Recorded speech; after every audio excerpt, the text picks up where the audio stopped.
Chers étudiants, bonjour, je me présente.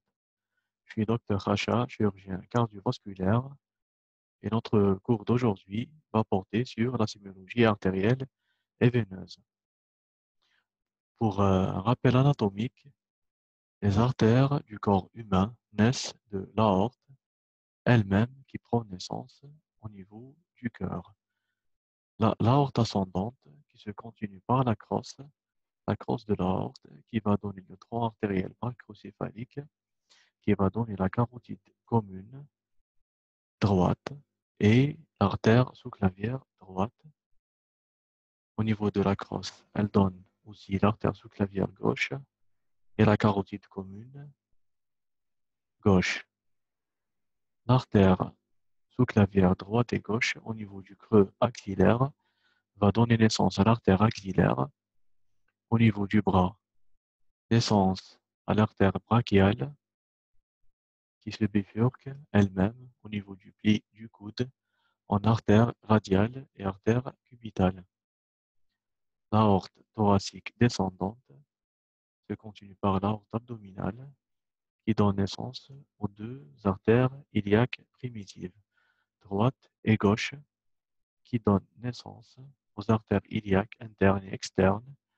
L'artère iliaque externe de chaque membre au niveau de l'arcade crurale donne naissance à l'artère fémorale commune qui se bifurque en fémorale profonde et en fémorale superficielle. La fémorale superficielle au niveau du creux poplité, en dessous du genou, va donner l'artère poplitée qui est juste en dessous, se bifurque elle-même en artère tibiale antérieure et postérieure. L'artère tibiale antérieure continue par l'artère pédieuse. Et voici l'ensemble des artères du corps humain. Notre examen artériel commence par une palpation et auscultation de l'aorte abdominale au niveau épigastrique où on procède à l'estimation du diamètre de l'aorte. La palpation et auscultation des artères périphériques, c'est un examen qui doit être bilatéral et comparatif. On doit comparer notre examen des deux membres pour savoir les différences de diagnostic entre les deux membres droit et gauche. Donc l'examen doit être bilatéral et comparatif. On cherche une régularité du pouls. On mesure son amplitude, la régularité des trajets artériels. Des fois, on a des trajets aberrants. Là, par exemple, c'est le trajet de l'artère fémorale superficielle qu'on doit rechercher. La souplesse des artères rigides dans l'athéromatose qui signe la maladie artérielle. On recherche un souffle vasculaire à l'auscultation et à la palpation, ce qu'on appelle le trile. Donc le souffle vasculaire, on l'appelle le trile. On le retrouve en général dans les fistules artério-veineuses. On cherche aussi le temps de recoloration cutanée qui est normal s'il est entre 4 et 6 secondes. Là, on a la main de l'examinateur qui est crochetée et cherche l'artère fémorale superficielle en continuité de l'artère fémorale commune qui est juste en dessous de l'artère de l'arcade crurale. L'arcade crurale qui est le ligament crural de l'aine. Donc l'artère fémorale est sous l'arcade crurale. L'artère poplitée en dessous du creux poplité. La technique consiste donc le poids de la jambe qui retombe sur les doigts, on perçoit le pouls. L'artère tibiale postérieure en arrière de la malléole interne et le pouls Pédieux, c'est le dos du pied en dehors du tendon extenseur propre du gros orteil. Voilà les différents pouls à rechercher au niveau des membres inférieurs. On continue notre examen artériel par une recherche des signes de chronicité. Une maladie artérielle chronique, ce qu'on appelle l'artériopathie oblitérante du membre inférieur, l'AOMI. On a deux signes principaux à rechercher, le signe de Rachou avec une érythrose de déclivité. On a un membre avec des orteils rougeâtres, violacés, avec un aspect luisant, donc une érythrose de déclivité qui signe la maladie artérielle chronique. Et le signe de Berger, donc c'est une pâleur à la surélévation des deux membres inférieurs. Là, on remarque un membre inférieur droit qui est pâle au niveau de la plante du pied par rapport au membre gauche, ce qui signifie un flux diminué au niveau de ce dernier. Notre examen artériel se poursuit par une estimation de la douleur qui est causée par deux mécanismes, une modification de calibre artériel qui est diminuée par l'accumulation de plaques de graisse qui diminue le flux vasculaire qui nourrit la jambe ou une oblitération totale qui est une fermeture de la lumière artérielle qui devient une urgence à traiter rapidement. Sinon, il y aurait des répercussions comme une éventuelle amputation de ce membre. On doit étudier les caractéristiques de la douleur. On doit déterminer son siège, si elle est unilatérale ou bilatérale. La douleur artérielle est souvent, son siège, c'est le mollet, mais peut-être aussi la fesse, la cuisse ou la plante du pied. Donc, on doit déterminer le siège de la douleur. Mesurer son intensité. Une douleur très intense, un type de crampe, de broiement, parfois simple pesanteur et apparition progressive ou brutale.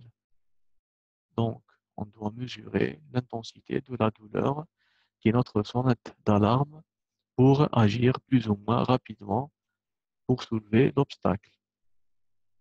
Le périmètre de marche, c'est la claudication intermittente douloureuse. Claudication, c'est le patient qui marche une période, puis il s'arrête et se repose, puis il continue sa marche. D'où claudication intermittente.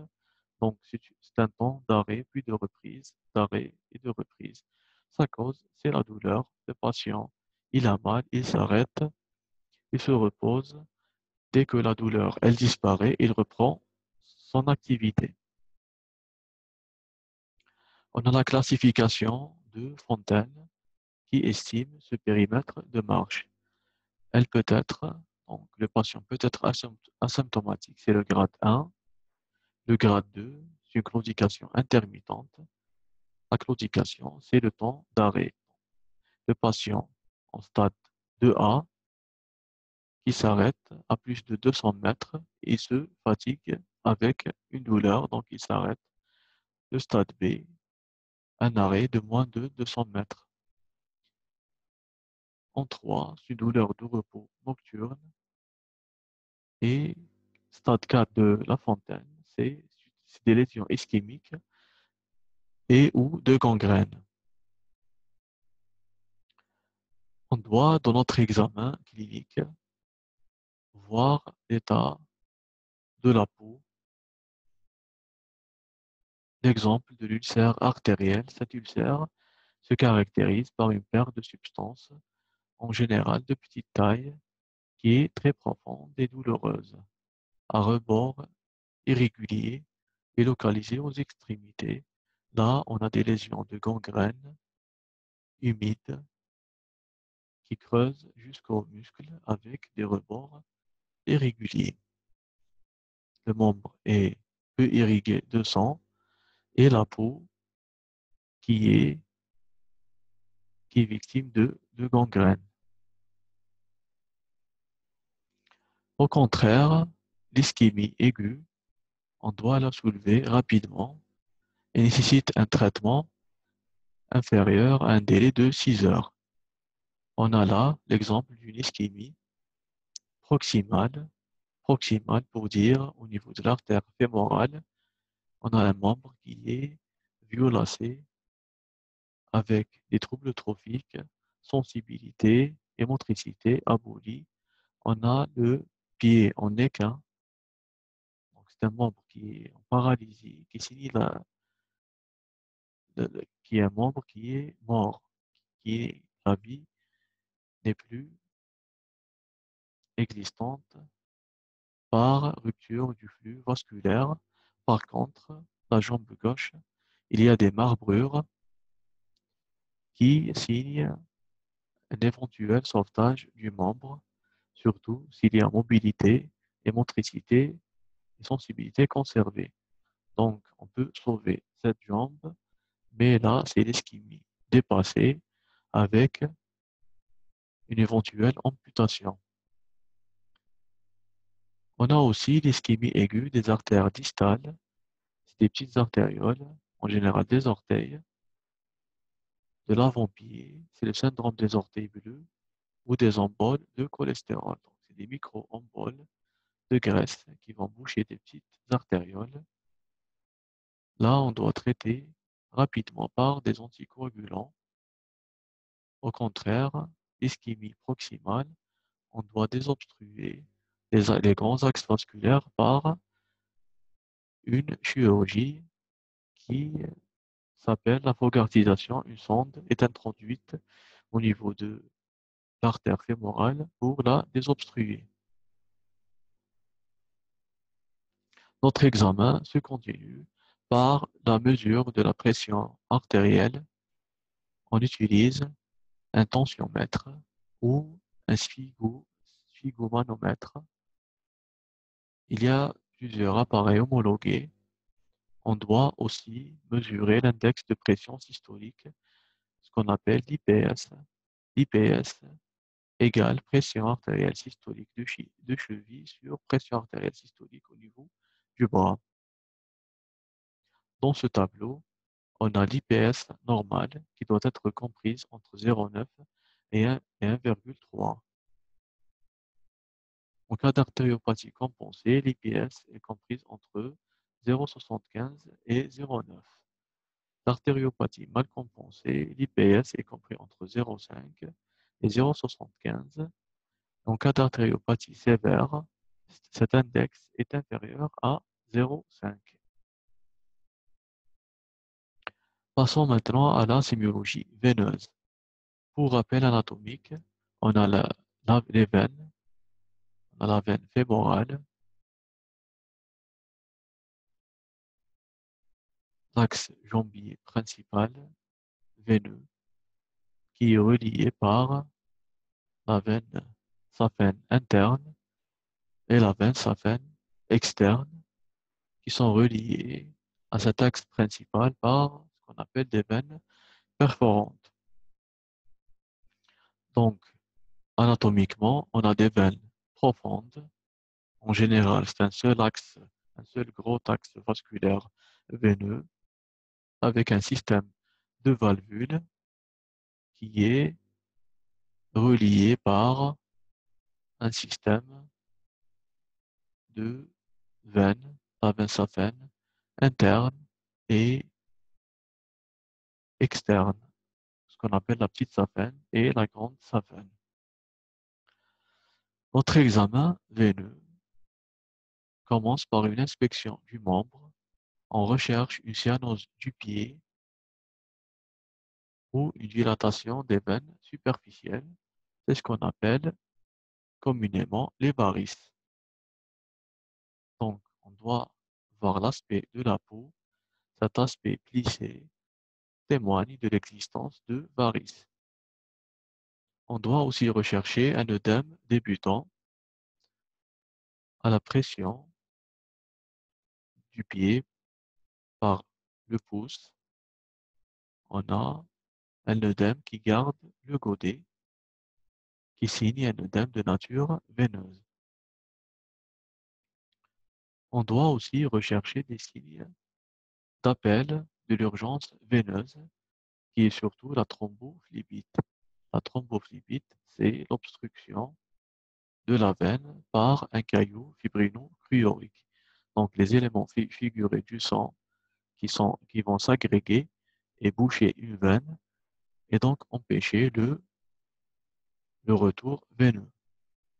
Donc, on doit rechercher une augmentation de la chaleur locale, une tension du mollet, une diminution du ballonnement du mollet. Donc, le mollet est induré, on n'arrive pas à le mobiliser, donc, tellement il est dur et douloureux.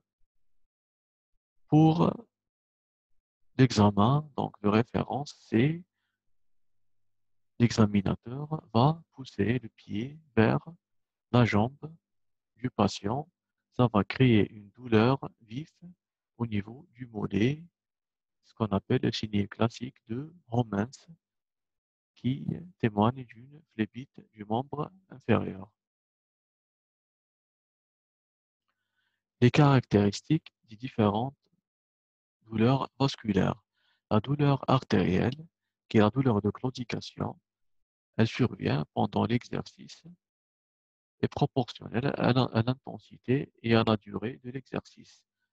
C'est une douleur reproductible. Donc, la douleur, elle s'arrête à l'arrêt de l'effort et elle recommence à la reprise de l'effort. Elle est rapidement soulagée par le repos.